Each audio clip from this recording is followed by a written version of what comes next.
Coming to you straight from the Rio Grande and beyond. Broadcasting to the four corners of the globe. So grab your seat, your coffee, or your sundowner. Okay, everybody, here we go. On point, as always. This is Gloves Off. Gloves Off.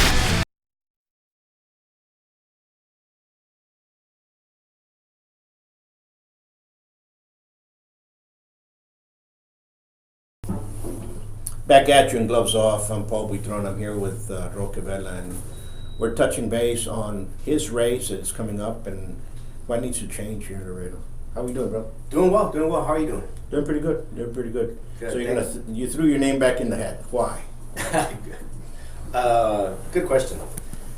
Yeah, so going into the year, I really didn't have any idea that I was going to be running. That wasn't the plan going into this year, right? Or in the past 12 months anyway.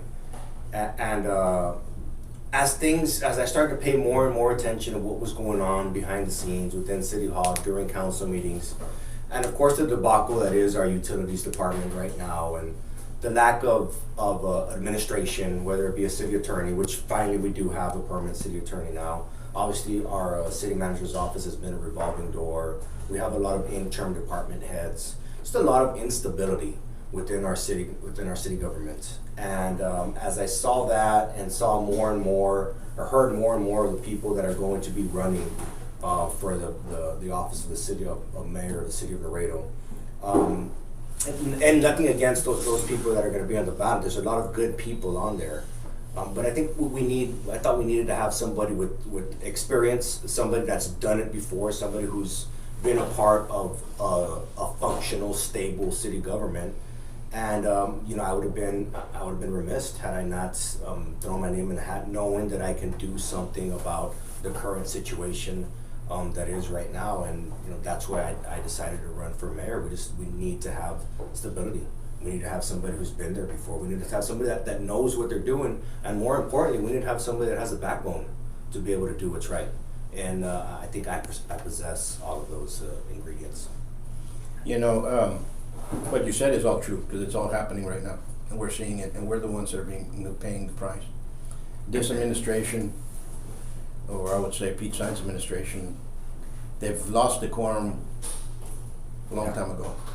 They allowed a hate group to go ahead and infiltrate and demand everything that they want, and they have another type of lefty group going in there and telling them we need this and we need that, and we've gotten into lawsuits after another. You've seen that, and which has just led Laredo into a deep hole. We've been spending money left and right. I don't know if you can name one good thing that's come out of this this administration. They shut down small businesses. They destroyed them. I mean, small business here in Laredo are basically gone. Have you been to them all? No, I have not. It's sad. It's a sad case. It's a sad case that when you drive around town, you see all these storefronts, and a lot of them are for lease, because they used to have a business there that was running. I don't know what they're going to do. We're in a very bad situation. We need manufacturing jobs, which we're not getting any.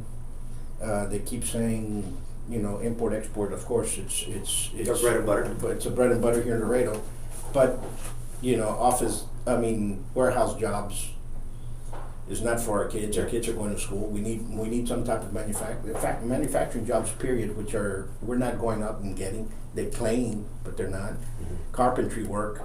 They say, yeah, we have a lot of carpentry, a lot of businesses are being built, but a lot of those guys are illegals working here. You know what I'm saying? So. Yeah. When we get into that stuff, it's nothing against the guys that are immigrating to make a better living. We understand. We understand that this is the best country in the world, and people want to come in for that. But we have to protect our own, and we're not doing that. And Laredo's losing. You have a business. We all have a business. We are seeing when people used to go to the movies every weekend. Yeah. Now they're going once every other month. Yeah. When you used to see people going out to eat at restaurants every day, now they're going once a week. Understand? Unless they're being paid from somebody else, a higher power. But everybody's hurting, and they lost it. I mean, how many, 5 city managers? And you know, the funny part is that you're not the only candidate that's been here. I've talked to many others, and they're all telling me that they got a letter stating that you're going to have a city manager workshop. Well, they cannot even pick their own work. You know what I'm saying? And you're like, really?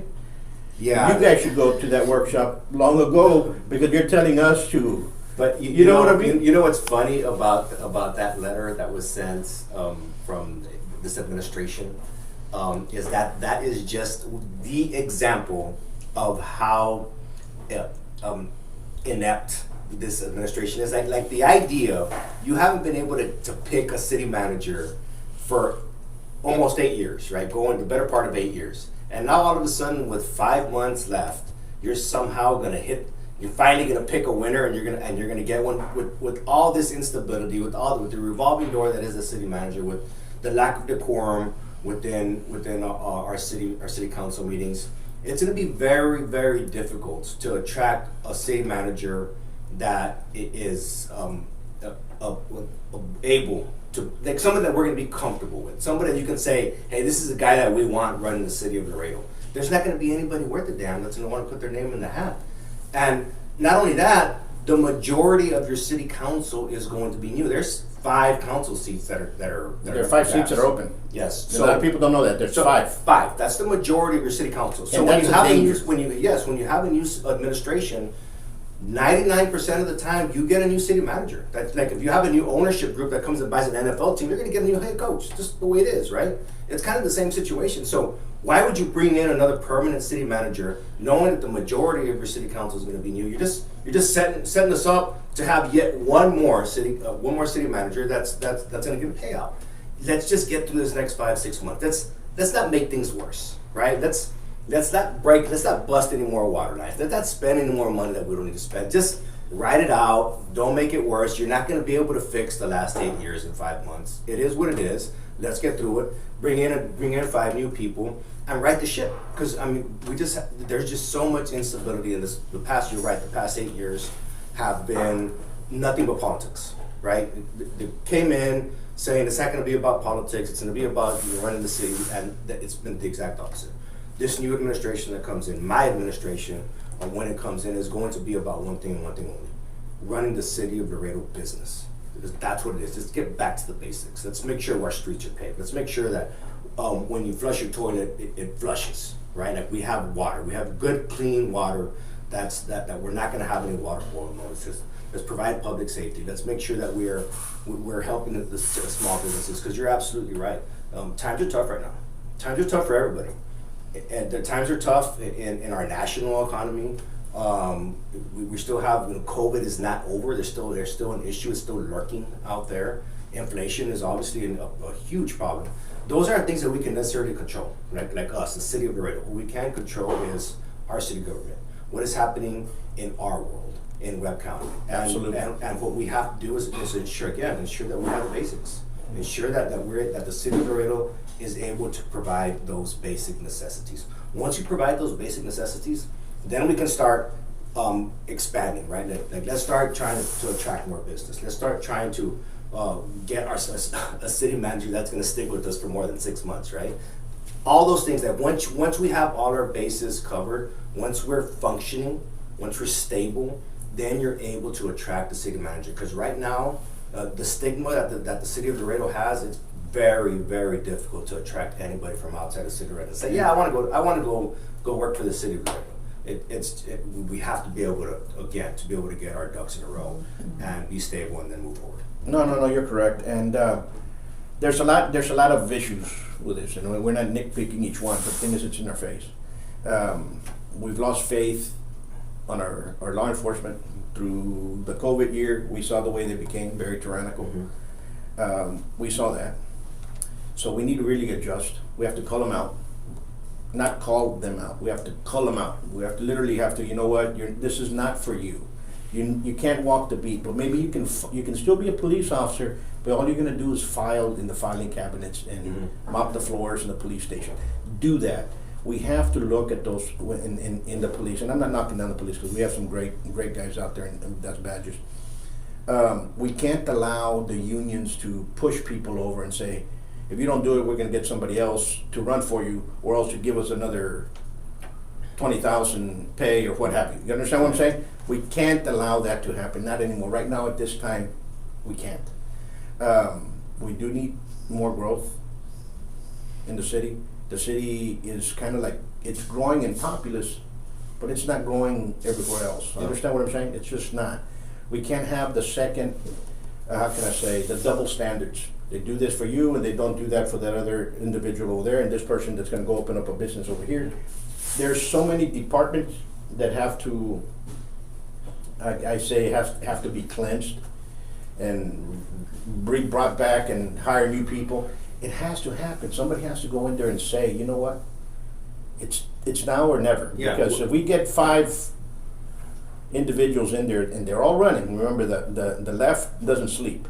And if they all go to the left, Laredo's another Flint, Michigan, another Portland, another, it's gone. It's crazy. It's crazy to say that, but yeah, I mean, that's just how bad things are getting. Yep. And to your point, to all the things you were saying, again, it's about taking politics out of it. Yep. There is no more room for politics right now. It's about running the city of Laredo business, and we absolutely need to get back to that. And I tell people this all the time: is that this is not the time to vote for somebody because you went to high school with them, or because they're second cousins, or because so and so was married to whoever it is. Well, I think he's a good guy. This is about voting for the person who's the best person for the job. Who can do it? Who knows what they're doing? Who has the ability to be able to do it? It's time to make difficult decisions right now, because things are very, very bad. And now, we have inflation. That's a national issue. But here at home, we have this appraisal issue. Our appraisal skyrocketed this year, and it was ridiculous. It was highway robbery, to be quite frank. And I understand all these homes were selling for obscene prices because of all the money that was being pumped into the economy. I get it. But for the appraisal district to take advantage of it right then and there was just absolutely wrong. Had they waited 2 years and market value stayed, okay, nothing you will not. But 1 year, like, hey, these homes are saying, knowing what was going on, knowing it was all that money that was being pumped in from the federal government, that people were just spending money when they shouldn't have been spending. And now we have to foot the bill, and those appraised values are going to stay. It's just not right. And if you look at our platform 4 years ago, we talked about a lot of different things, but 2 things that we really hit on. We hit on freezing our water rates. We talked about that 4 years ago. We have to freeze our water rates. The utilities was an issue that I saw coming, and freezing our appraised values. Those 2 things we talked about 4 years ago, and now 4 years later, what are our issues? We have issues with utilities, and our appraised values are through the roof. Roque, there's something here that most of the people in the appraised board, right, or on the appraised board, they're brought in by other individuals. They're representatives. They're brought in there. I think the folks that are there right now, they're abusing the system. Number one, they're out. But there's certain councilmen that put them in, certain certain commissioners put them in, and certain public officials put them in. They have to say, you know what, buddy, you're out of line. You know what? Your committee term already expired. I don't know if you can do that. We're going to replace you with somebody else that has a little bit more common sense. And that needs to happen. But nobody wants to do it. The city of Laredo has more committees than China does. I mean, it's incredible. Yeah, it's incredible. They have a committee for the traffic light here on this street. We're going to make a committee. We're going to have a committee over here because the pigeons are. You know what I'm saying? That's because elected officials are right now, for the most part, are afraid to make decisions. Because if you make decisions, then your lifespan shortens, right? And look, when you become an elected official, you become an elected official for 2 reasons. One is because you want to make it a career. This is how you want to live. And when you live, I found that when you live off being an elected official, more times than not, if you do nothing and you say nothing and you just kind of kick the can down the road, then people tend to forget you're even there. If you're one that's actually doing things and you're doing the right thing and you're making those difficult decisions, your lifespan drastically shortens. And that's fine. I mean, that's part of the deal.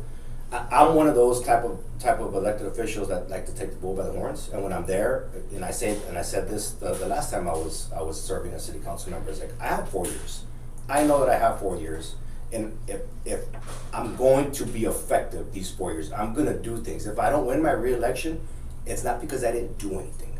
It's because I got things done. And if you look at the 4 years of when we were there, we got a lot of projects done. We were very fiscally responsible.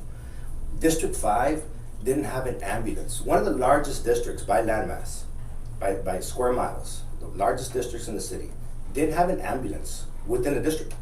It was getting serviced by ambulances from District 4 and District 6. And that was crazy.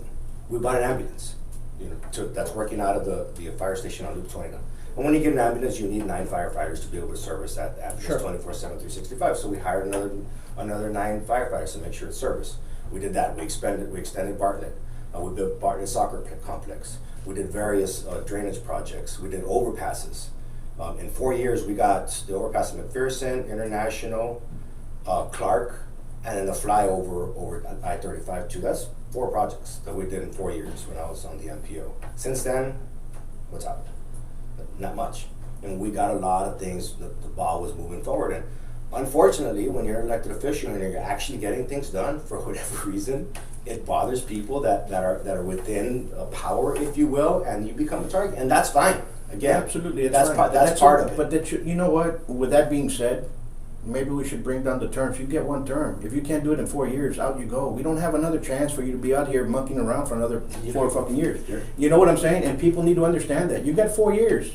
Why do you want another 4 if you're worthless these 4? You know what? Forget about it. Go out. I mean, I think we have to do that now more than ever because, you got people in council how much heartache would it have saved us had this administration only had 4 years? Imagine. I mean, serious. Businesses might still be here. Dreams of people that are entrepreneurial in ways would still have their businesses open. These mom and pop restaurants that were here for a long time might still be open. No, they killed them. And they were over, you know what they were doing? They were high-fiving each other and patting each other in the rear end by destroying businesses. Oh, we're doing it right. We're doing it to save lives. What lives are you saving? These guys are going suicidal. And then you have the doctor that destroyed that running is also a candidate against you. That is the most insane thing I've ever heard. Yeah. You destroyed Laredo, and now you're going to be the mayor? What do you want to do? Destroy it more? No, seriously. Am I right or wrong? As an elected official, you have to make very, very difficult decisions, and not everybody's always going to be happy. As a matter of fact, never. There's a quote that I wrote or that I heard by Winston Churchill. He says, "If you're not making enemies as an elected official, it's because you're not doing a damn thing." That's exactly right. And I think now the charter, we need people to revise the charter for what it has to stand for. I think we have to make this is an opinion of mine. I think we need to put the city secretary on election. I also think that the police chief and the fire chief have to become public elements of electoral ballots. And remember, you got 4 years, 4 terms, and we have to put that in there. No more term limit, 1 term limit. If you could not do it in 4 years, sorry, give somebody else a chance. And if there is a project that was passed, and it's a good project that is already being built, it should be continued to be built. You see, that's what happens with a lot of public officials that get elected into city council. It's a damn good project, all of a sudden they kill it. Yeah, that happens. They kill it, and you're like, wait a minute, that was a good project. And me, for one, I was always one that once council's spoken, regardless if I was for that or not, if council has already made a decision, you move it forward and you continue to make sure that it has the things that it might need. Whether it be a baseball stadium, it be a TERS, whatever it is. I'm very well. I've been on the record. I wasn't crazy about not so much the idea of a TERS, just the details of it. Right? I thought we could have gotten a better deal, but it's already done. It's there. So now what are we gonna do? We're gonna make sure it's the best damn TERS it could absolutely be.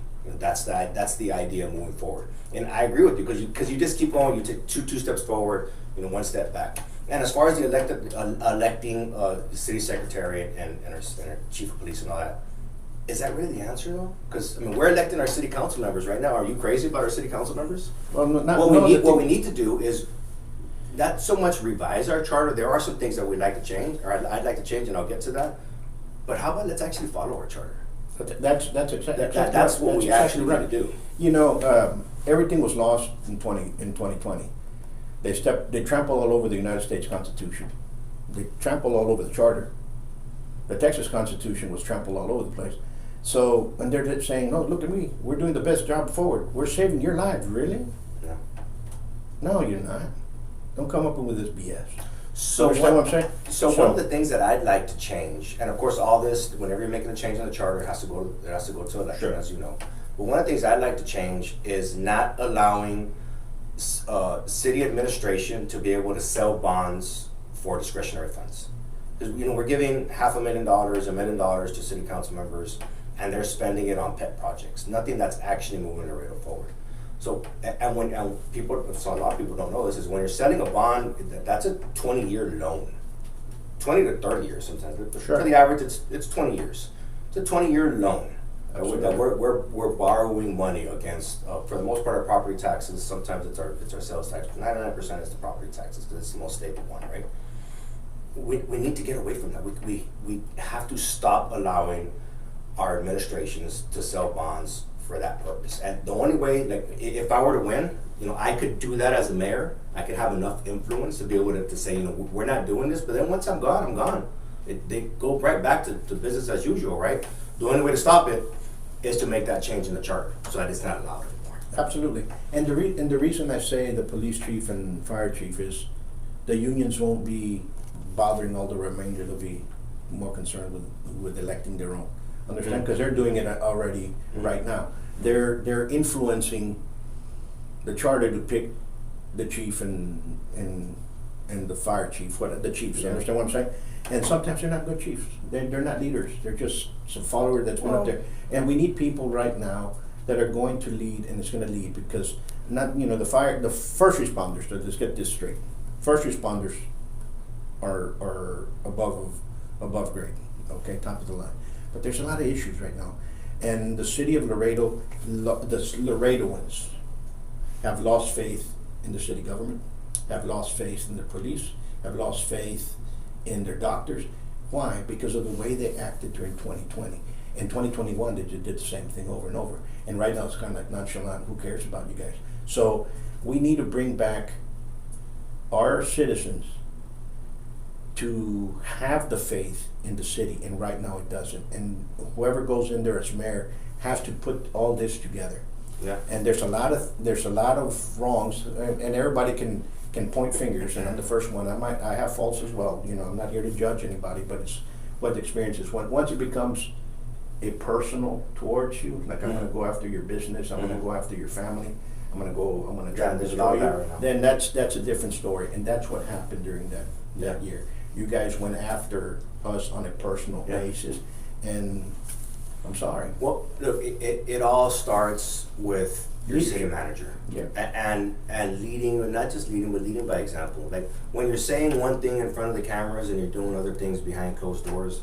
And these are things that I saw, 8 years ago, very early on in this administration. I saw these things. Other people weren't quite seeing it, obviously. Now, 8 years later, everybody can understand it. But these are things that I saw. And you need to be able to, again, lead by example. And once you lead by example, then everybody else, pretty much falls in behind.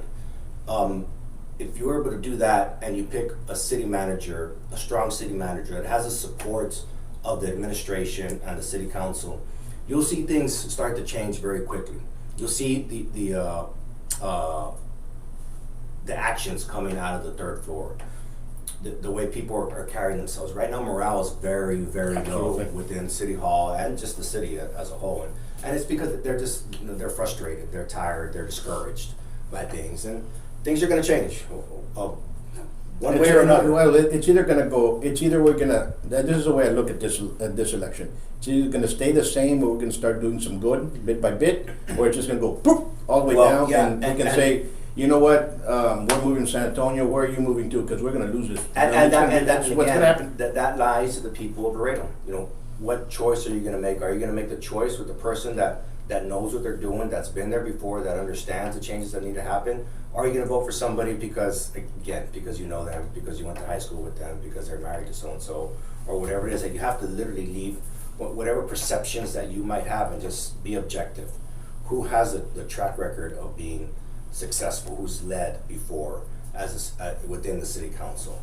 and then move forward from there, and let the chips fall where they fall, and let's get this fixed, because you're absolutely right. I mean, to think, I don't know how many times I've said, nah, I can't get any worse from here, and then something else happens. Or another city manager resigns. It's like, listen, if people think that things can't get worse, they can get worse.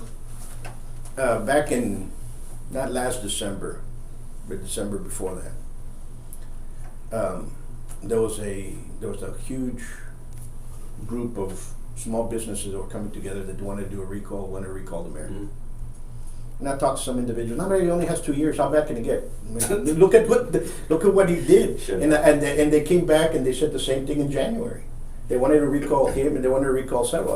I was sitting down, and it makes sense. What, if you're not doing good, get out of here. Yeah. You know what I'm saying? And I mean, you're not. How can I put it? This is not the Titanic, bro. You're not the captain. You're gonna go down there because of honor. You're destroying it left and right, and you're still smiling about it. Things are bad. You know what I'm saying? And they said, same people. What's gonna happen in 6 months? Well, we've already gone to 3. And 3 city attorneys.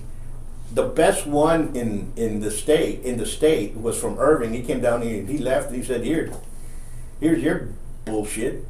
I don't want to deal with it. We're at the head of the state bar here. And she said, screw you guys, I'm leaving. This is outrageous what you guys are doing. And they're over here doing, we're doing an excellent job. Have you seen what we've done? Have you seen what we've painted? Did you see the drain? We paint sunflowers on the drain. Look how great the city's looking. No, yeah, enough's enough. The lack of self-awareness within city council is amazing. As we were saying, we're in bad shape. But again, folks out there need to do the research and understand who's behind each candidate and why are they running. Yeah, I totally agree. Understanding why and who, what they've done before, what they bring to the table, those are all important things. And again, you have to be able to take out whatever perception or misconception that you may have of certain candidates and just make the decision on what's best. This now more than ever, this city election absolutely needs to not be a popularity contest. Who's the most effective? Who knows what they're doing? Who has a proven track record of being able to move the city forward, or bring relevant projects to the city? And these are all important questions that people need to ask. And again, I hope now more than ever that people sit and take the time to be able to get to know their candidates instead of just voting for whoever's spending the most money and who's putting their name out there and their likeness more than Absolutely. We're truly at a fork in the road here in the city of Laredo, and I think you're right. I think a lot of people there are in the brink of, am I going to stay? Am I going to continue to make my life here in the city of Laredo? And that's something that in the next couple of years, I mean, we're going to go one direction or the other, because we absolutely cannot have another 4 years, 2 years of this. It just can't happen anymore. We cannot have it anymore. I mean, this has to stop now. It's no longer none of this BS. It's appalling that they have the audacity that they have is by sending that letter to you all and saying, you know what, you all need to come to that workshop because you guys look at what you've done. Yeah. I mean, you're telling us. You're telling us, Again, I just say that I can't reiterate it enough. The lack of self-awareness of this administration is amazing. It's amazing, the lack of self-awareness. They truly just need to just stop. Just stop. Don't make things worse anymore. Make sure that things are stable, and let's get through the rest of this year without busting any more pipes. And I don't know if you've noticed this, but the water pressure coming out, I'm sure the water pressure in your home is low.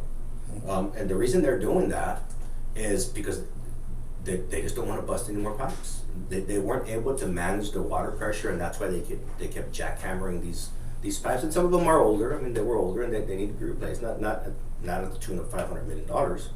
But we do have some work to do in the utilities department. So now what they're doing, because now between now and then they don't want to bust any more pipes, they just turned that water pressure low and said, okay, deal with it. And that's basically where we're at right now, is we have people that don't quite understand how to be able to run a city. So it's like, all right, let's not. And frankly, at this point, I was glad to see that. It's like, at least now they're understanding, okay, let's not make this situation worse anymore. You know, and that's the problem. It's the lack of reality, understanding reality. It's that, oh, it's not happening. I'm so and so. It's not happening. It's you all can deal with that. Understand what I'm saying? It's what people are now tired of, and what you see, and you can see by the comments on social media. And some of these comments, I sometimes I just kind of just look at it and it's like, well, you know, and it's everybody's right now angry. Rightfully so. And they're correct to be angry. So. And you know, the participation trophies in the city have to quit. I mean, if you already destroyed one department, why are you going to come over here and be an assistant city manager? Yeah. Understand what I'm saying? You should have, you know, thank you for working for the city. Hopefully, maybe some other city can pick you up. Yeah. And we need to stop holding on to the people that are not effective, they can't do their job. I'm sorry, but anywhere else you work, you find work, they'll give you 3 warnings and then out you go. I'm sorry about that, you know, and it's, I don't know. There is one good thing that the city did during COVID. They passed a resolution for the Penal Code 2503, which is interference with child custody, to change it. A lot of people don't know, and I know that you've been through it and I've been through it. Interference with child custody, 2503, interference with child visitation is actually what it is. It's a state jail felony. And it's never been enforced here in Laredo. You know, in Laredo, if you call the police, basically, we've been working with them before. Now I don't know how it is because I haven't called, I haven't witnessed one, but they'll tell you that it's either a civil matter and the district attorney won't prosecute.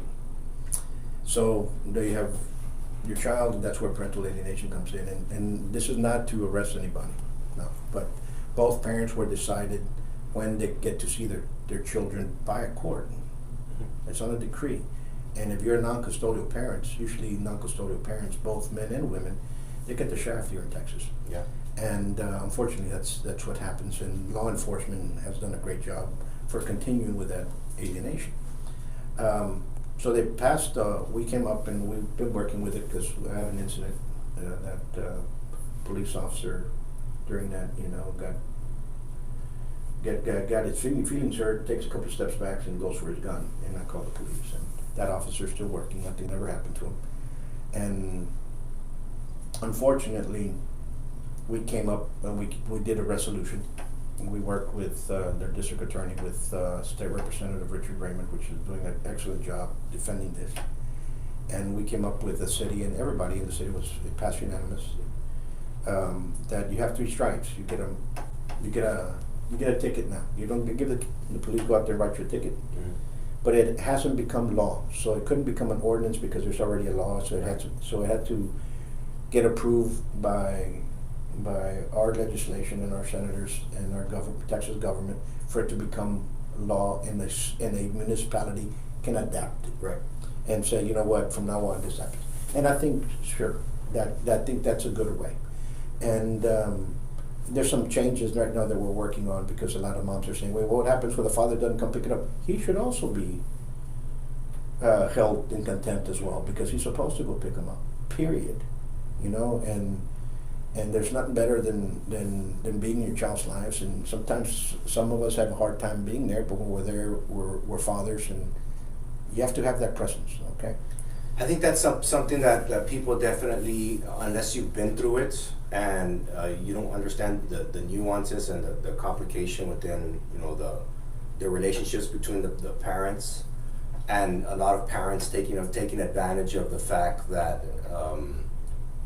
that they are the parent that has the custody and manipulating that, if you will. Yeah, it's an issue. It's an issue, and again, most people don't understand it because they don't go through it. Good for them, because I don't wish that on anybody. Exactly. But yeah, I was, to be honest with you, I wasn't aware that was happening. But I'm glad to hear that because yeah, there's just a lot of times, especially once the child gets a little bit older and once they're 13, 14, they get to be a little bit rebellious. They think they can make their own decisions. And then of course, as a parent, you don't want to push them away, and you don't want to make that situation any worse and create any more animosity. So it's really nice when the law, which it shouldn't be this way, but unfortunately this is the way it is because people are people, when the law forces both parents to be adults and make sure that both parents are involved in that child's life. And yeah, man, I know what you're talking about. It's not a good situation, and it gets manipulated often. So I'm glad to hear that's happening, because that is something that just kind of falls through the loopholes. People don't understand unless you go through it. Yeah, actually, and hopefully the police wake up and start putting that together. Yeah. Instead of kicking it to the district attorney. And I hope the district attorney, starts saying, you know what, enough's enough, and let's just take it from the one. Got to hold both one parents offense. accountable. Yep. Got to hold both It parents. has to, unfortunately. We have to. We're also going to see that child. Fortunately, the statistics are very, very high. You're Yeah. going to see that child in our court systems, unfortunately. But that's just the way it is. Yeah. God bless those kids out there, and God bless those parents that are going through this, because it's a headache. Yeah, it is. It's a headache. But changing this, what else do you foresee? What else do you see that we need as citizens to change? Well, look, we our city administration, and by administration, I'm not talking about the elected officials. I mean the staff. It's a bare cover. We finally have a permanent city attorney. We don't have a city manager again. We only have one ACM, because now one of the ACMs apparently is going to get booted up to interim city manager. So we have one ACM. We should have three. A lot of our department heads are interim department heads. A lot of those department heads that we have right now, the permanent ones or the interims, shouldn't even be there either. There's a lot of shuffling that needs to happen, and really the cupboard is bare. And if you've never been there before, if you've never been part of a functional city government and see how it's stable and how it's supposed to work, it's going to be next to impossible for you to be able to put that together. And understand, okay, this is the way this is supposed to work, this is the type of personality we need here, this is what we need in this department, and so on and so forth. And again, we have a lot of good people on the ballot, but none of them have any experience in city government, and the one that does have experience in city government is part of this unstable, dysfunctional city government. And all of a sudden it's going to make the move to city manager and going to fix it all. I'm the only one that's been there and that's been part of a functional city government. So while it could be a little bit, for somebody that hasn't been there before and hasn't witnessed how it's supposed to work, it could be a little overwhelming for somebody knowing that you have to make all these decisions. For me, it's a great opportunity. You have a bare cupboard.